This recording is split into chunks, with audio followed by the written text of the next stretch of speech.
Would my family die of hunger? But I should not even be able to rent a damp room in New York to shelter us during bad weather from the freezing north winds there.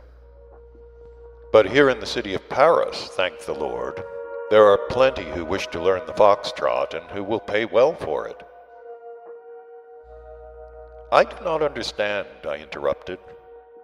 You tell me that your pupils are entirely of your countrymen who come here. And at the same time you say that nobody over there would attend your school. How am I to understand this?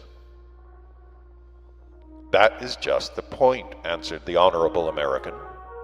The cause of this is a very little psychological kink, from the number of those many other specific kinks which altogether make up the stupidity of my compatriots.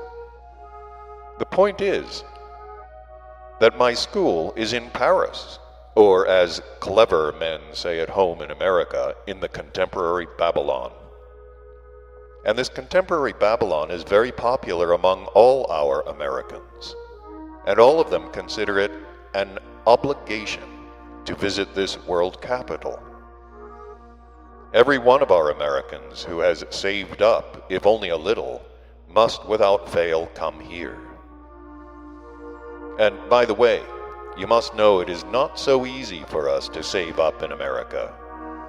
It is only here in Europe that they think that in America dollars almost roll about the streets.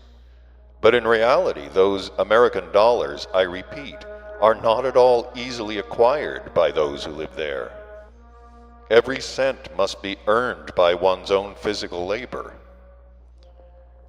They do not at all pay at home in America as they do here in certain European countries for various ephemeral values such as fame, renown, talent, and so forth. For example, here in Europe, if some, let us say, painter happens to paint at some time or other a good picture, and he becomes famous, then even afterwards, no matter what trash he may produce, the public will always pay a great deal of money for that trash, simply because it is said to be the work of that famous painter. At home in America, however, things are very different in this respect. Everything is done there for cash, and every work is judged by its measure and weight. Name, talent, genius, and that kind of merchandise is cheap with us, and therefore dollars are acquired in America with great difficulty. But fortunately for me, our Americans have many other weaknesses, and among them is the passion to see Europe.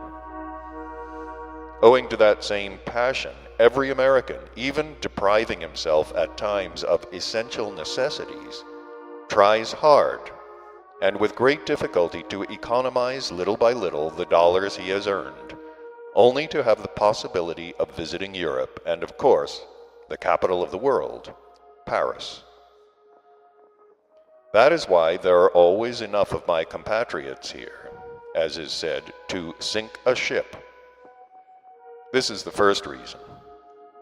And the second reason is that, as our Americans have still another exaggerated weakness, namely vanity, their imagination is flattered that people will say that they have learned the foxtrot, not in some Philadelphia or Boston, but in Paris itself, where fashionable novelties for all the earth originate.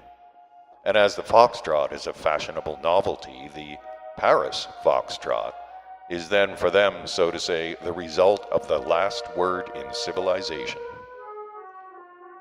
And so, thanks to these two ferments in our Americans, I, a poor dancing teacher, always have a sufficient number of Americans here who pay me well.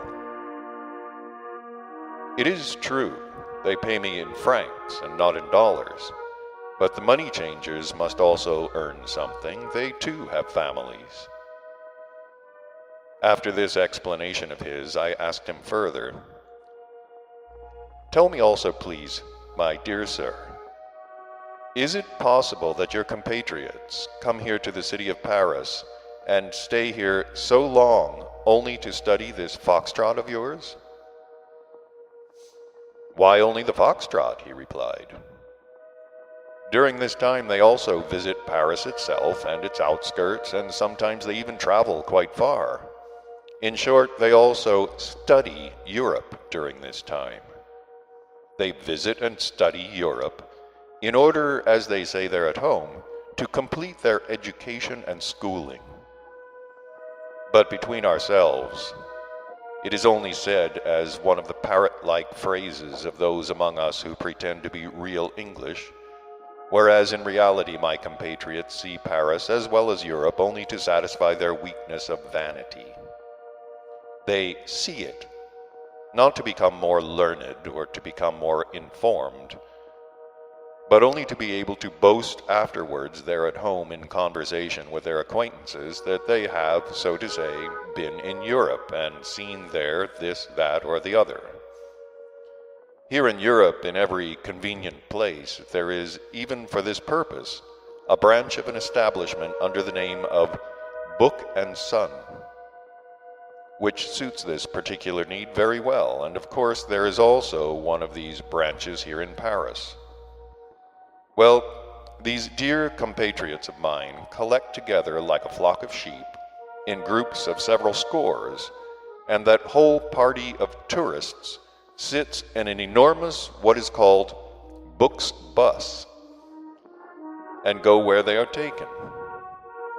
On that Book's bus, besides the chauffeur, there is another person called a Book's sleepy type.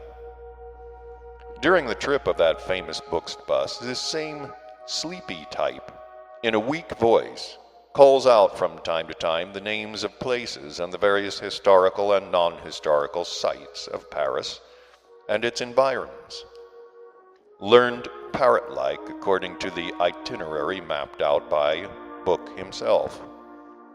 In a word, this is the way my dear compatriots study Europe. These sleepy types have very weak voices and look half consumptive because they are usually very tired and don't get enough sleep. And this is probably explained by the fact that many of these types work hard somewhere at night, besides working for Book and Son in order to get, together with the tiny earnings from Book and Son, enough for their families to live on, as it is no easy task to support a family, especially in Paris. And the fact that my dear compatriots hear little of what these sleepy types with weak voices say has no great significance. Is it not the same to them what that sleepy type mutters or in what voice?